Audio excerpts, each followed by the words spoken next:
Welcome to After the Honeymoon. Hello, guys. It's been a minute. Yes. We are out here. Gushama 2K. We unfortunately missed the last upload because, life happens at times. Yes, life is lifing, but we will always show up for our After the Honeymooners, our 24 subscribers. Yes. We appreciate each and every one of you.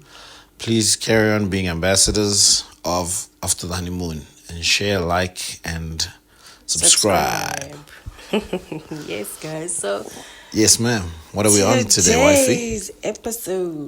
Today's episode is about how childhood experiences and or traumas can shape how you show up in relationships.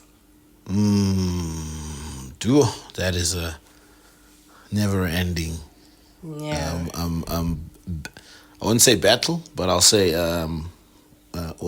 tackle. Yes.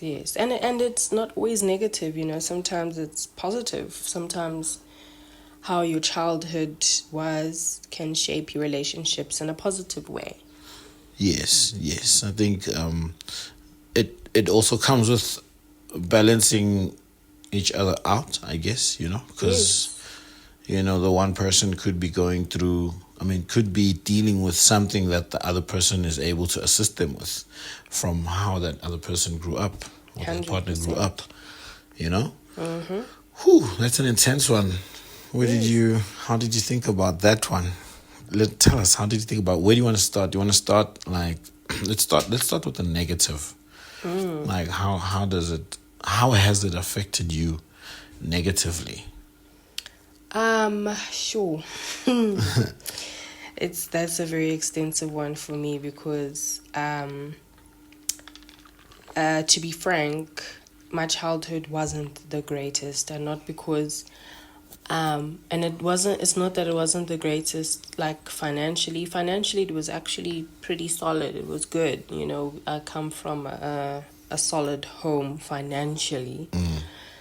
But can I say maybe socially, psychologically, not as much, and it was a 2-parent household. But yeah, I don't want to seem like I'm pinpointing a specific parent, but let's just say, my dad worked around a lot of different places around the country a lot and for a lot of the times, but I can say that I preferred him. So, I think if people are able to read between the lines, they'll understand what I'm saying. So what is the preference? So just for our listeners, for After the Honeymooners, to be clear, are your parents still alive? My dad passed 2016. Okay. My mom is still alive, but okay. I haven't spoken to or seen her in almost 3 years now. Okay. So and that's a whole other can of topic for another day. Not even a can, it's a warehouse of worms. So it's a topic for another day, right? Yes. Okay, cool. But so I have, unfortunately, a lot of negative frames of reference for my childhood. A few, and ironically though, some of the negatives have actually helped me in a positive way in my relationships. Because it has also highlighted to me what I would not want to do. And also, but I am also realizing that sometimes when you focus on what you don't want to do, you can end up actually ultimately going there because your focus is not on being authentically yourself and more about focusing on trying not to be like another person. Yeah, 100%. Ngesakamageba kuthiwa, the more ubaleka ukufana noyihlo, the more ufana noyihlo. Is that Makeba or is that Zulu? Zulu angithi Sakamageba. I don't know. That one I felt Australian. Yeah, so so it's obviously it's a saying for those that are not Zulu. It's a saying that the more you, awukhulume ngamla yethu. Yo.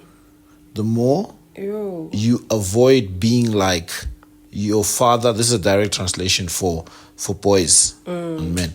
The more you avoid being like your father, the more you become like your father. Yeah, 100%. So just to reiterate, what wifey is saying is that if you're too focused on looking at all the things that you don't want to do, that you received as a child or as a child growing up into a boy or a girl, into a lady or a gent, is probably the more you're going to like get into it over time. Yes. You know, and I'm learning, you know, now that we've got kids, is that over time you don't understand the lessons that were being taught, and they were being taught in real time, right? And we're not going to delve into the broadness of the statement, but for instance, there's certain lessons that you've understood now that you were probably being taught 20 years ago. Yeah. Right? True. That was real time. Don't do this. You're not gonna do that, etc., etc. And you obviously develop resistance towards your parents because things are not happening in your way at the time. But you're not understanding why, because it's vibes and fun and etc., etc. for you at the time. Yeah. But the reasonings as a parent could be plenty. You know, could be protection, it could be affordability, it could be a gut feel, it could be maybe they are not resonating with whichever crowd that you're moving with at the time, and they're restraining you from engaging in that crowd, and you obviously develop hatred because you want to do this and this and this. So all of these things result in this is just obviously from Uyika Phezulu. It's not necessarily to say these are the things, like how you were raised is your traumas. Yes. Not necessarily that. Because over time, you start to understand certain lessons. I think the unfortunate part becomes if and when it can't be discussed openly. Once your parent has passed, or unfortunately, or there's no relationship to that extent. Yes. You know, the beauty of a childhood parent relationship is being able to go through those. Yeah. And you know, and your parent actually, you know, as Kenya, and be proud of, oh, my child is getting it. So now I feel uguti they didn't do all the way wrong. Yeah. You know. Yeah. But I don't know if we're swaying a bit. No, I think it's part of the the topic at hand. But to answer your question, there's so many negative things that or habits that I formed in relationships over the years and still struggle with now at times based on my childhood. I mean, one such thing, I'll name maybe one or two. Like one for me, because I received conditional love from a parent, I'm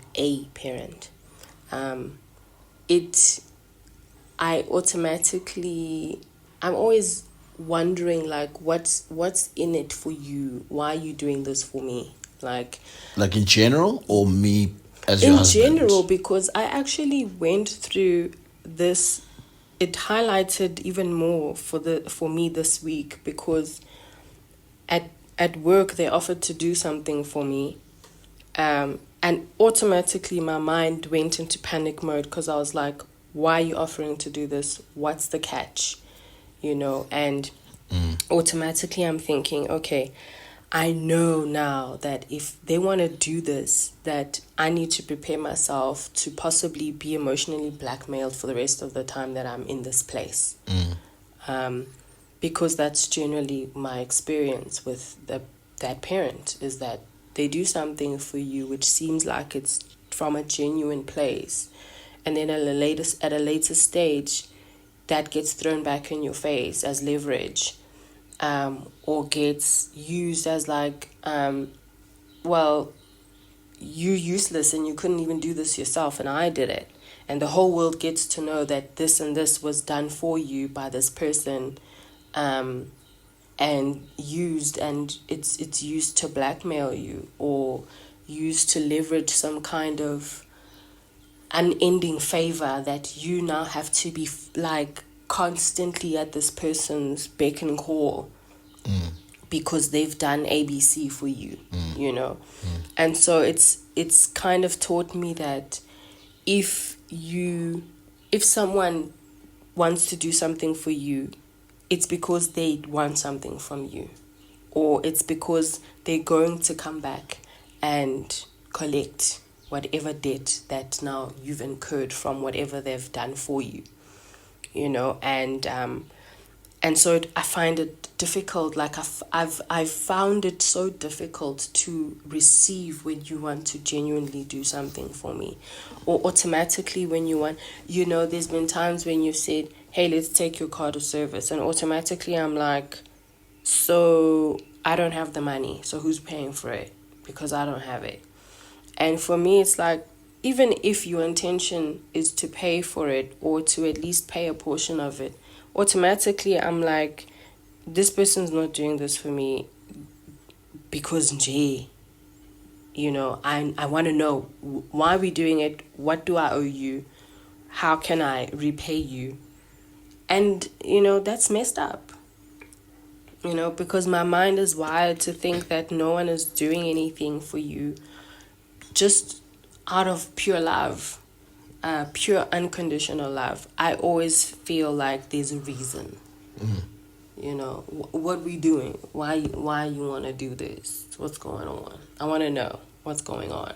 So the trauma here is there's always a tit for tat. Yeah, like it's relationships from people, and I say from people because I don't do that.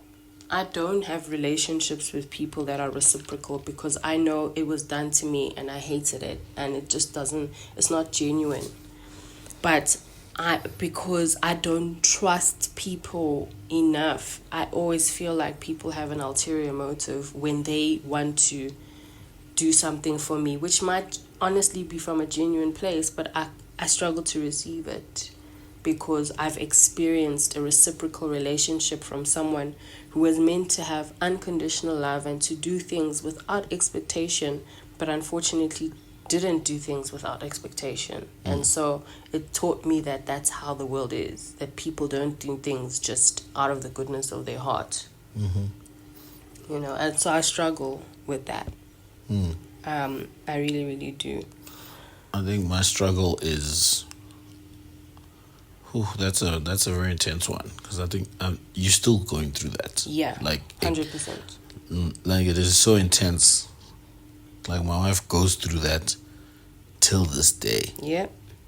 Even with me, I'm like, fam. I know. No, it ain't. I mean, you know, technically, we good. That's just me being bantering, guys. And still something that you are obviously working towards, because it will then eventually, you know, spill over to your kids, should you not be able to navigate it. And I think sometimes because of that, I've been afraid to admit that I also at times do expect a level of gratitude. It's not that I expect you to like bow at my feet or pay me back or whatever, but gratitude is the wrong word. I think I expect a level of appreciation, and sometimes it hurts my feelings when I feel like I go above and beyond to do something for someone and I don't feel any level of appreciation for it. It hurts my feelings.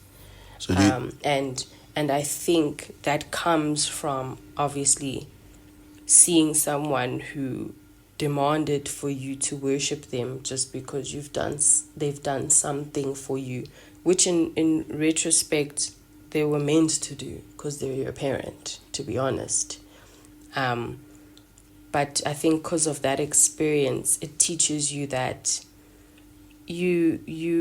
and like I said, I don't have reciprocal relationships with people necessarily, but I just want to be appreciated, or for to just see that someone, acknowledges that I've contributed in their life in no matter which way. And that doesn't mean that you're now indebted to me forever, Even just that moment, like, hey, thanks for doing this, I appreciate, really helped me out, and we can keep it moving. And when someone doesn't recognize, it hurts my feelings. like what? Like a simple thank you? Yeah, just a simple thank you will do, And so you're right when you say it can spill over into parenting, because You're not gonna parenting expect. is a very thankless job. It It's is. a very, very thankless job. And then I'm afraid that I might sometimes have an expectation that my kids are gonna be so overly grateful for me making them a jam sandwich. And it's like, he's a kid or she's a kid. Like, they're not thinking like that. Because naturally kids are selfish. So now it comes to our topic on how it just affects your relationships. Yeah. Right? Because this is now coming to your kids. You might be slightly off the pedal in them saying thank you. Yeah, right? Because you would feel that would be the beginning of you now conditioning them to worship the things that you do. 100%. So And then it automatically goes to, I'm becoming my mom. In your mind, right? Because this is probably how she started. And then it also I'm playing devil's advocate here. That then means, or that can lead to your kids not having that gratitude, that basic thank you, because it is not something that you've instilled in them. So this is now how you are navigating and dealing with that situation to be able to say, yo, I made you a jam sandwich. Yes, it's a thankless job to be a parent, but it's not about the job that I just did. It's just about you saying thank you. Yeah. And having, is it grace? No, it's not grace.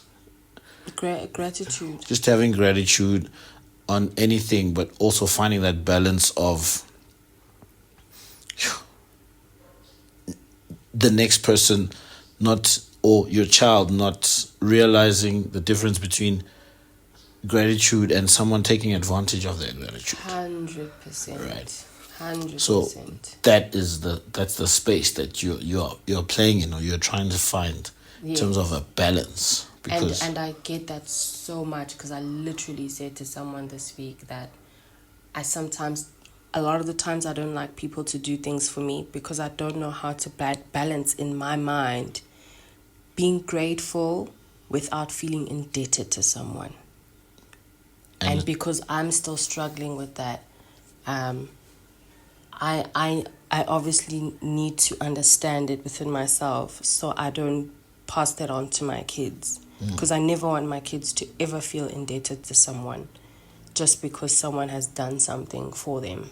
I want them to be grateful and understand gratitude, but not to feel indebted. Because it will lead to you raising your kids to never want anyone to do anything for them. 100%, and that's not a good. And that's exactly where I'm at now. That I struggle to receive assistance or help, or to even ask for help when I need it from people, because I'm like, if I ask for help, now I'm gonna feel forever indebted to this person, and then ultimately I might end up being this person's doormat and be taken advantage of by this person, because I can't say no, because I feel like because they did this one great thing for me, now I'm forever indebted to them. Yeah. So your side? I was always a big baby, I think, from as far back as I can remember.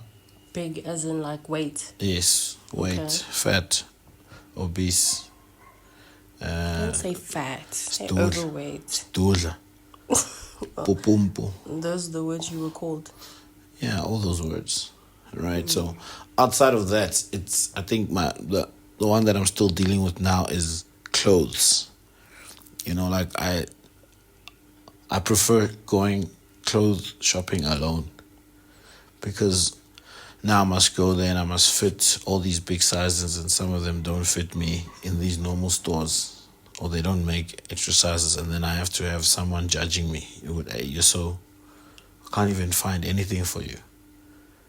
You know, and it's like, And that's a childhood experience. yeah, you know, we've been going shop to shop, we can't find anything for you. See, for me, that's like, okay, cool. What am I supposed to do now? And I guess it's my fault. You know what I mean? So, I'm still dealing with that. Like, I'm not. I do it alone. I mean, I've never done clothes shopping with you. I think you've gone clothes shopping with me like once, maybe. Yeah. The one time that I can actually remember, and I'd never thought about that actually. Yeah, and even receiving like clothes gifts, I'm very apprehensive, because now you're gonna get me something and it doesn't fit, and you're gonna be like, whatever. In my mind, it's like, that was the biggest thing in the shop. What must I get him now? Yeah, and I have experienced that from you. So I tend to avoid buying you clothing items because I know you're very pedantic about it. Yeah, and is the pedanticness coming from? Okay, I think the pedantic. It's I'm generally pedantic about my taste. Yes. You know, that's got nothing to do with the clothes and the overweight, etc. Okay. But I'm asking myself, could it have developed maybe from that From experience? that experience, yes. You know, but yeah, I mean, if I like something and it's dope, I'll definitely give it a shout out. But that's like a big trauma for me that I'm still dealing with, and trying to navigate it in how can I do it with my kids. And I mean, yesterday I went to the shops with Uluandle and I just showed him stuff for him to choose, rather. And if he's young, he's a kid. If he hadn't chosen anything, I'll take a couple options and just put them on. Do you like this? Obviously, he's not choosing. I don't know if he's not choosing because he doesn't like anything, or he's scared, or whatever the case may be, but trying to accommodate him and get him to a space where he's comfortable to just, yeah, this is cool, this is not cool, I like this, openly.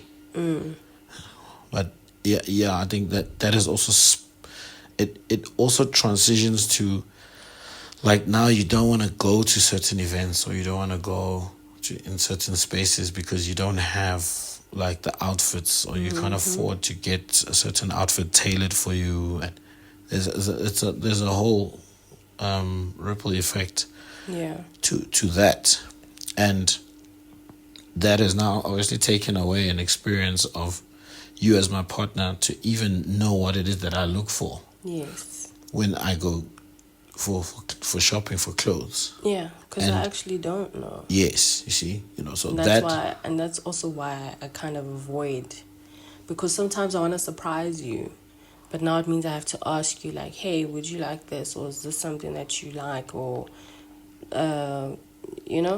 things like that. I don't know, because I hardly go clothes shopping with you. Yeah, precisely.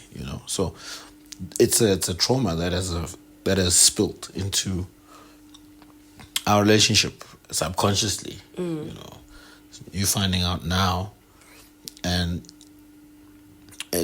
we have missed an experience, I mean, we're still young, so it's you knowing, and we can navigate it together, Yeah, for sure. etc., etc. But it has, obviously, maybe it would affect me years to come. Now I must go shopping with our son, and he's like, "Don't you want anything?" And I'm like, "Nah, I'm good." But in the meantime, I'm just like, I don't want this kid to go, this dude couldn't fit into anything, But I also want to work at it so that he's comfortable enough to be able to speak to me about it. Yeah, because also, we don't know. I mean, he's still young. Our kids are still young. We don't know what their body types will be like when they get older.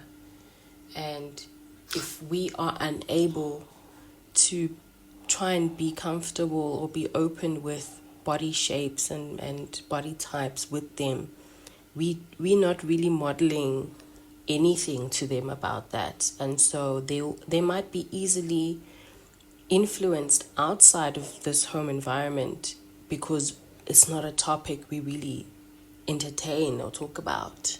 Because I also have my own, body issues in general. I've at some point suffered from hyperthyroidism and lost a lot of weight in a short space of time. And I remember I got Hyperthyroidism. yabo le gland le ela I-gland ngezulwini. ayi kahleke ho bo sebezotolika bazi le gland le ela in your throat that controls, I think it controls your metabolism or stuff. I'm not quite sure, but yeah, I had there's hypothyroidism, which usually causes weight gain, and then hyperthyroidism, which usually causes weight loss. So I had hyperthyroidism. So I lost a lot of weight within a short space of time when I was 21. And my mom was eating into me about it, and she was accusing me of being anorexic and bulimic and that I don't eat. And at that time I was eating so much. Like I would even wake up at like midnight and go to the kitchen and make food because I was starving a lot of the time and I was eating so much. But and she would at some point, like my collarbone bones had started sticking out, and she would say, "Usuneindawo zokuhlala amanzi la," and I'm like, this woman, like, why would you say that to your own child? And it was almost like she was embarrassed of me at some point. And I think it also went back to her childhood because she was quite skinny when she was younger. And she was made fun of because of how skinny she was. And so I think in a way she was kind of reflecting her traumas also onto me. But it was a very traumatic experience for me to go through that. I just remembered the whole thing with the clothes and the weight actually has spilled over already from my side, because I don't know if you've noticed how I at times I'm slowly easing into it, but how I'm not a fan of our kids with the junk and the snacks and yes, no, definitely. Yeah. I'm trying to not have them, go through all of that, but also I'm like, they're kids. What, like the balance, that's why I would have like, love, can we not? Can we try? Can we fruit? Can we, And I hear you, and I really, because I do think at times maybe I can overdo it because I'm just like, oh, they're kids, let them have sweets and chips and biscuits and all of that. But I definitely have seen that from you, and I have kind of thought that maybe is it like a thing where you don't want them to be overweight, so you're trying to nip it in the bud early. Yeah, definitely. But you're right. I mean, I think there's a balance that can be found there where we can try to like let them still have, and that's why I think a few weeks ago I think last month I didn't buy any like junk things because we didn't have chips and biscuits and that kind of stuff in the house last month. Sibonga umdali. Hey, but remember, I think a few weeks ago I said, actually, maybe let's have it, but let's time it. Like maybe let them have junk on a Friday or Saturday, and that's the only days in the week that they have that kind of thing, and it's also limited. Like you can only have maybe 3 biscuits or 1 bowl of chips or whatever. And I'm also trying healthier snack options. Like our son enjoys popcorn, so I decided last month, instead of buying all the biscuits and whatever, I opted for the big packet of popcorn kernels. I'd rather let them have popcorn because it's obviously a healthier option. You know, so yeah, I have definitely noticed that. Yeah, it's a big thing for me, and it's just finding that balance of moderation and instilling a discipline from an early age, an individual discipline of knowing how to navigate and not overdoing, because I know that I'd overdo when I get the chance, like it's also a very tricky situation when you don't get to do something for so long. Yes. And then when you do get that opportunity, you're like, overdue. oh, and then that makes no difference now, because Yes.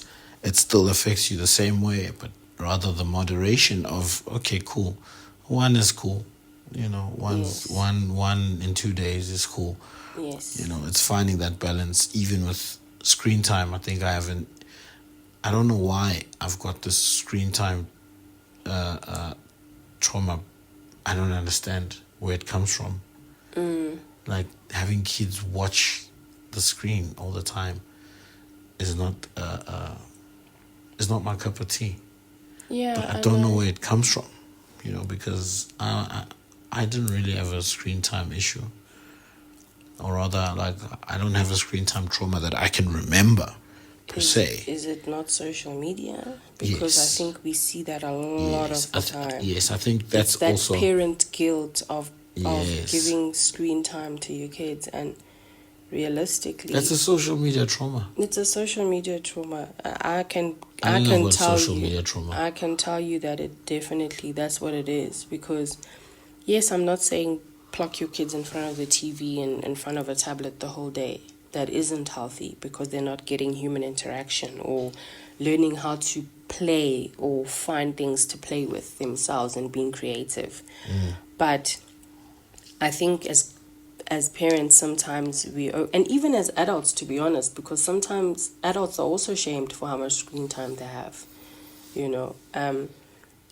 and That's actually a topic. yes, and sometimes it's Social just as a trauma. as a parent or as a person, it's okay.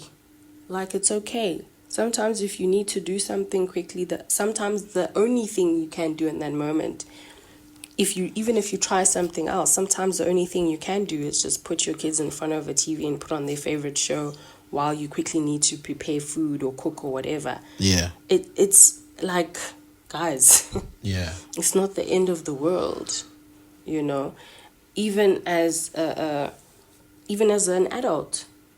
I think recently I've experienced, like, we're busy, we're working people, we have kids, we trying to navigate our lives, and sometimes the little time we get to spend with each other, or when we do have downtime, ultimately also happens to be the time where maybe when you do get to finally check your phone or check social media or whatever, but we're also together. And that's a rabbit hole. Yes. And now you feel like I need to check my phone, or I want to check my phone, or I want to go on social media, but also I don't want to be disconnected from my partner because I am now on this phone while I'm meant to be with my partner.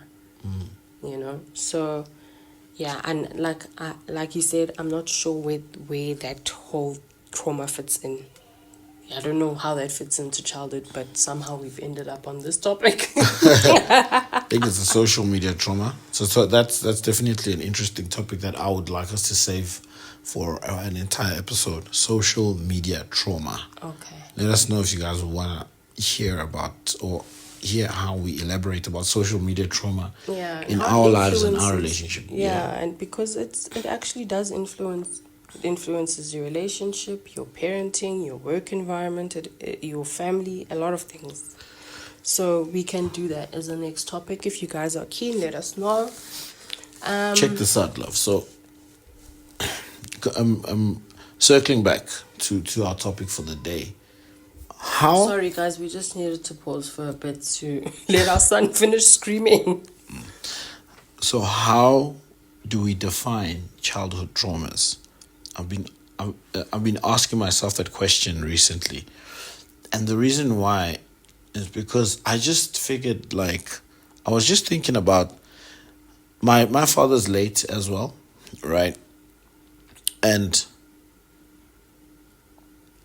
I'm now a husband and a father, and there's a household, and all of these things that he was obviously instilling in me at the time. And at that time, I obviously wasn't in a position to understand.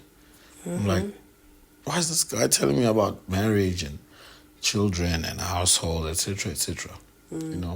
But when I was processing it, I was just thinking, good, he didn't have time. He was instilling these things, these lessons in me when he had the time, not knowing how long he would be here for. And now that I'm in a position to understand, is it still defined as a childhood trauma? Yeah, it's tricky because, like I said in the beginning, some of the negative things or the quote-unquote traumas that I've been through have actually shaped me positively, and have taught me lessons that I never knew at the time that I needed to know. So it's tricky. I think obviously when we say trauma, for me, let me say, for me, when I say trauma, it's things that I really didn't want to experience or go through, or that I think a child shouldn't have to go through. But and sometimes, depending on your temperament as a person, it can shape you for the better or for the worse. It's things where it requires you as a human being, as an adult, as you get older, to reevaluate your standpoint in life, your morals, your principles, and decide whether you want this to be a positively defining thing in your life or a negatively defining thing. It's like there's many people who grew up in very violent homes, in poverty and things like that. Yeah. But not everyone goes out to be a criminal or a murderer or a rapist or whatever, But there's some that do. And so for me, then, that's how you define a childhood trauma. It's something that you shouldn't have gone through and that was difficult to go through, but is something that can be a positively or negatively defining thing. That's how I would describe a trauma, a childhood trauma. So would it in this instance, this example that I'm mentioning to you, as soon as I realized the lesson, is it now not a childhood trauma? No, it still is. It's just that you used it positively. I didn't understand it until that time, that point in time. But does it mean that it was nice to go through? No. So it's the thing is, it's which means childhood. Some things are, as a child, remember also, you don't always understand why your parents say something. And at the time you might think, I hate my parent for this. Like you were explaining earlier, your parent might see you going out with a bunch of friends which are honestly losers, and are heading you down the wrong path. But at that time, because you love them and you think they're cool and they're doing all these rebellious cool things, and you're also in that stage, your adolescence, you like, my parent is being a hater. Yeah, they whack. Yeah, they're hella whack. And so at that time, you might experience it as traumatic because your parent is preventing you from doing something that you want to do. But at a later stage, you realize why. Because maybe those friends actually do turn out to be hella bums and heading you in the wrong direction. And you realize over time that, damn, my marks have decreased ever since I started being friends with these people. They don't motivate me in positive ways. They don't inspire me to do positive things with my life. And I didn't realize that at the time, but that my parent was actually right. Yeah. At the time, was it traumatic? Yes. Or was it annoying? Yes. But later on, you realize actually they were right. I don't define that as a traumatic experience because it's not something that you shouldn't have gone through. For me, a childhood trauma is something that you shouldn't have gone through, or that a child is not meant to experience, or be exposed to, or have happened to them. But it does happen. But at a later stage, it turns out that specific thing was something that you were actually able to turn into something positive for yourself. So that doesn't mean getting advice from your parent that you think sucks at the time, but then later on you realize actually they were right. No, that's not, for me, that's not a childhood trauma. That means, a practical example for me, my mom used to shout and scream in the house and push and shove my dad and do all these crazy things. And we grew up experiencing that. That's something I shouldn't, and any other child living in that house shouldn't have experienced. But at a later stage now, in a relationship and other relationships in my life, I don't ever remember raising a voice or a hand at any of my previous partners and with you. I've never done it. And I don't ever want to raise my voice and shout and swear and do all these things because I saw it happen in my childhood, and I don't ever want to emulate that kind of behavior because for me it was horrible to experience. It's the most traumatic thing to experience your father cornered and having your mom shout and scream and say horrible things. So that was a childhood trauma experience, but I could have very easily turned that into a negative thing where now I'm doing the exact same thing to my partners because that's what was modeled to me. But instead, I changed that and said, yes, this was something that never should have happened and we never should have been exposed to this. But it's ultimately taught me that this is how I don't want to treat my partners. So going back to exposed, like what children are meant to and not meant to go through, just going on your description of childhood trauma. Let's make an example. It's Friday night and socially, right, the kids are experiencing their friends and everyone, they deal with having takeouts or going out. And they come back home and they're like, Mommy, are we going out tonight or are we getting takeouts? And you don't have the money. You can't afford it or we can't afford it. And then you express that there's no money for that. However you express it, I think the defining moment is there. Yes. When it comes to as trauma. As the child or as the parent? As the parent. Okay. The defining moment is there. Yes. And there's no right or wrong way that you would probably be approaching it at that time. You could go, "Hi manangna mali," or you. No, there is a right and a wrong way. I'm sorry. Hold up. Let me cook. Right?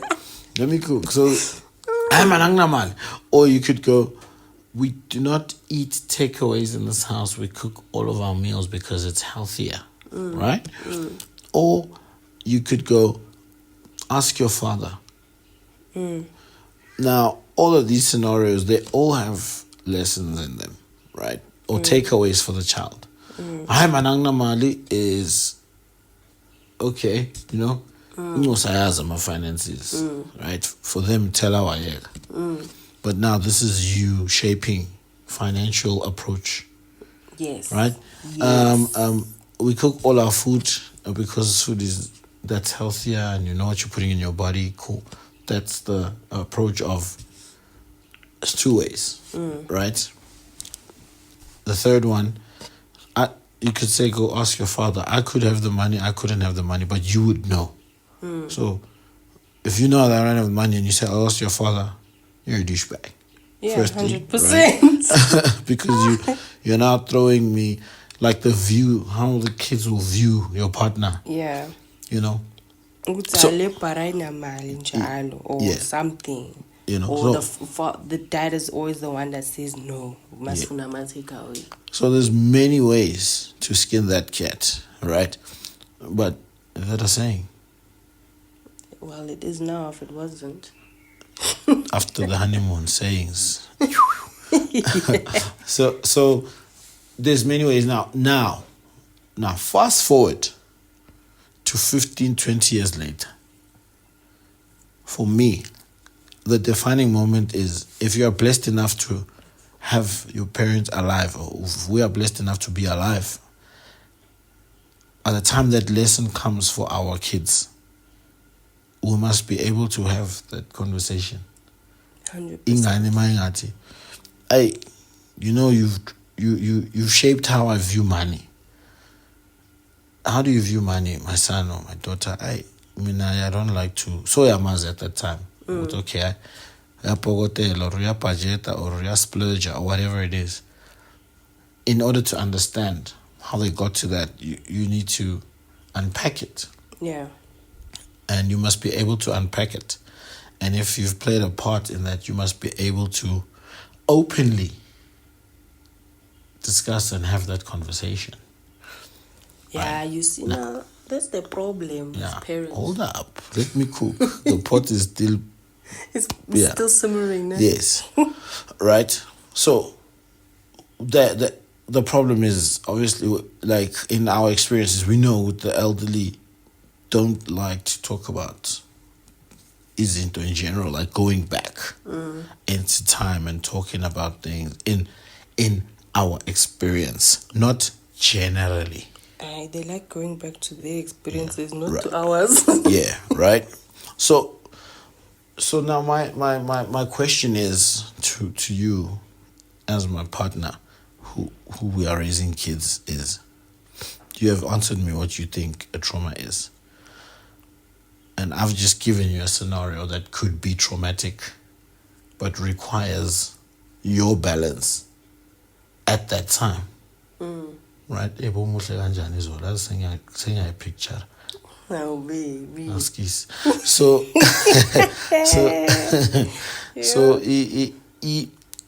the defining moment is how you answer the child. Yes. How you answer the child is how have you been able to deal with your traumas. To be able to answer in a manner that is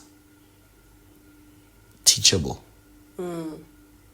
So, if it happens that you get your answer in a manner that is haphazard, you need to rectify that. Yeah. When you realize it, because you realize. Yep.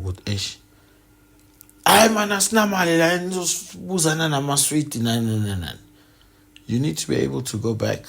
Yeah. As soon as possible, so that your child doesn't simmer in that trauma, because they are going to utilize that, and it will shape a portion of who they become. 100%.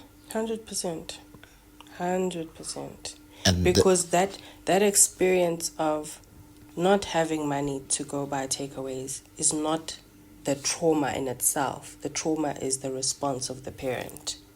And that response you were saying now, that is a response that shapes childhood trauma.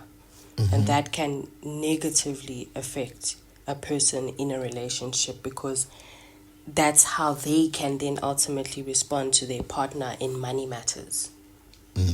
in a very haphazard, cutthroat, rude kind of manner. And then it might make the partner apprehensive to approach you now in money matters, because they know Uti, every time they have a conversation about money, you being brash and rude and crass and stuff. And now it prevents you guys from having honest and open relationships about finances, because that partner actually has a childhood trauma about finances. So yeah, no, it's very vast. But positively now, what experience do you have from your childhood which you feel like shaped your relationship now, or your relationships, even if it was before me? Sure.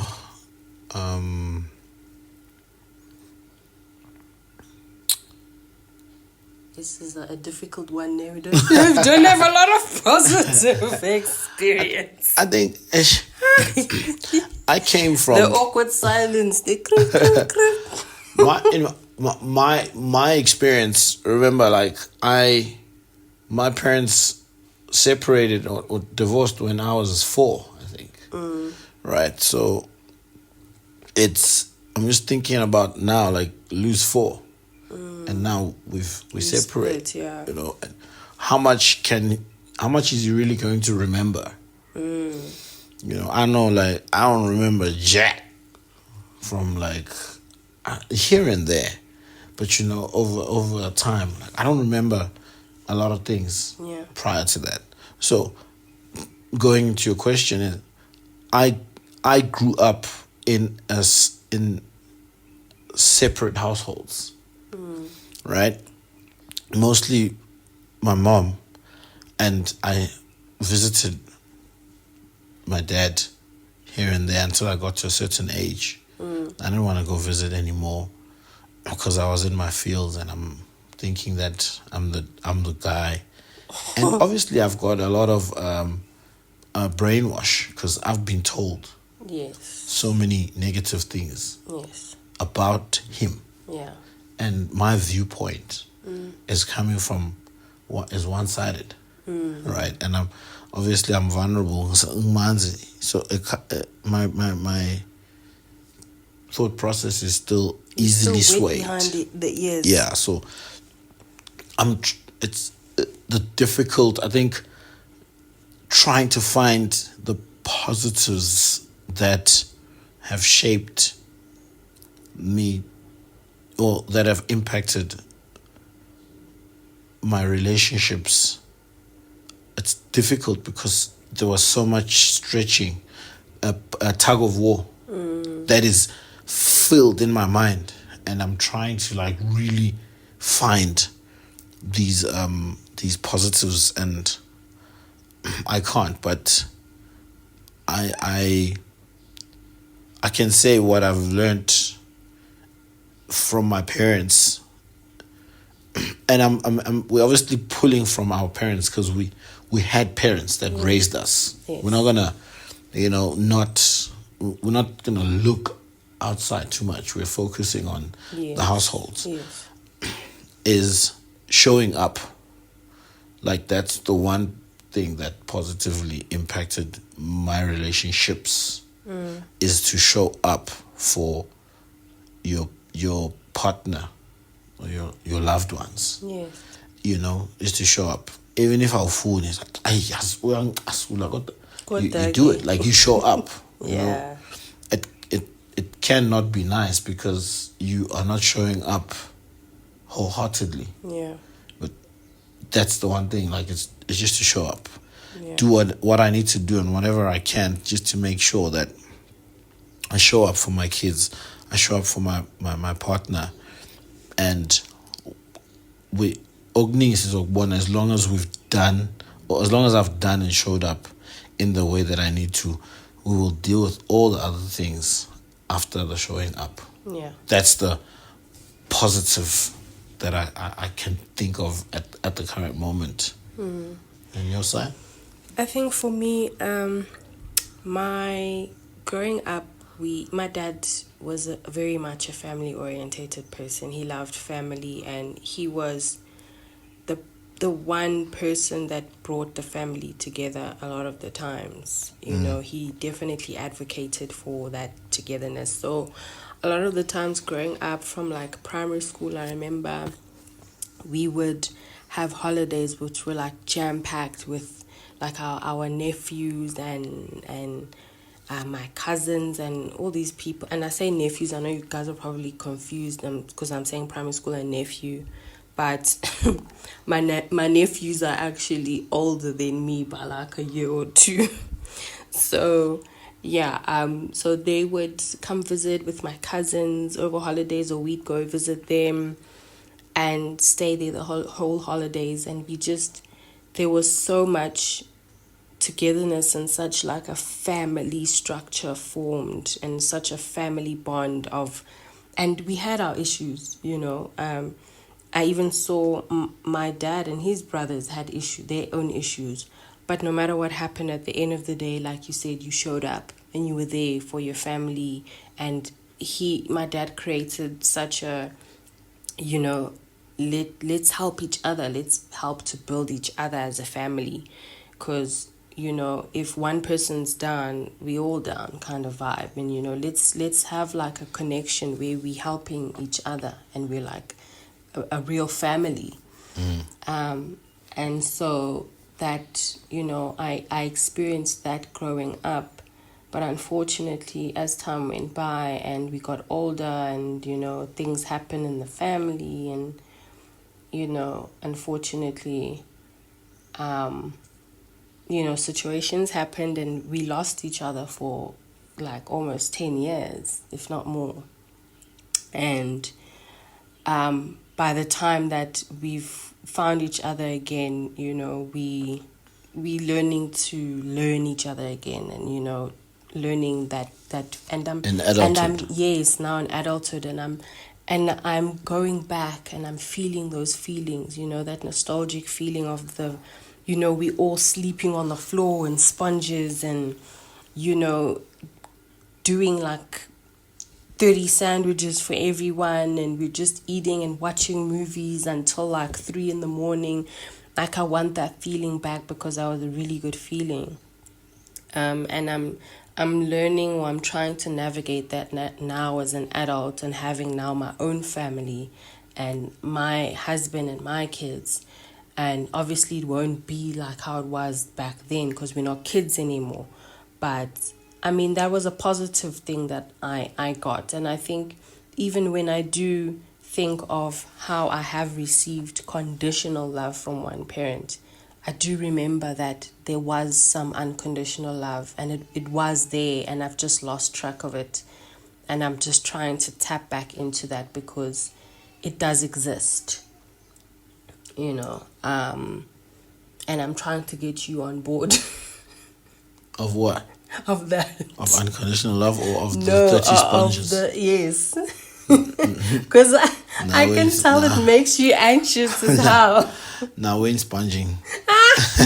We ain't 30 people sponging 100 sandwiches. We can 100 sandwiches, but we ain't 30 people sponging. You see, Yo. you see, so like that's why I'm trying to get you on board. Yeah, well, But- good luck, but, my love. Yeah, I need the luck. Yeah, well, that was great. That was great. Yeah. You know, it's always, as soon as we start warming up, time is over. Yeah, right? Song of the week? Don't laugh at me, guys. I'm around kids so often. My song of the week is by Gracie's Corner. And it's called I Promise to Love Myself. It's a really nice song, guys. Check it out. I listened to it on Spotify. Please check it out. It's really nice. Yeah, that's my song of the week. Nice. My song of the week is by Isa Sisto. And the song is titled Vumadlo Zilam, featuring Ancestral Rituals. Nice. Yes. What are we on? Next episode? What are we on? Yes, wifey. Well, we suggested one, the social media pressures and traumas. If you guys are keen on us delving into that one, and how it impacts relationships, let me know, because people are on couple goals vibe on social media. So how does it affect you? How we'll obviously tell you guys how it has or hasn't affected us.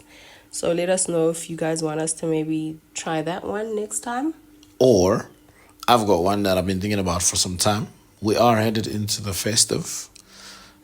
Going back home, visiting matrimonial homes, etc. Right? We can touch base on that. Look at which home should be Giwa Glipikai. Both homes? And one home, or a Giwa anywhere? Or we can touch on that in the January episode. Let us know. Like, subscribe, share with your world. We appreciate each and every one of you after honeymooners.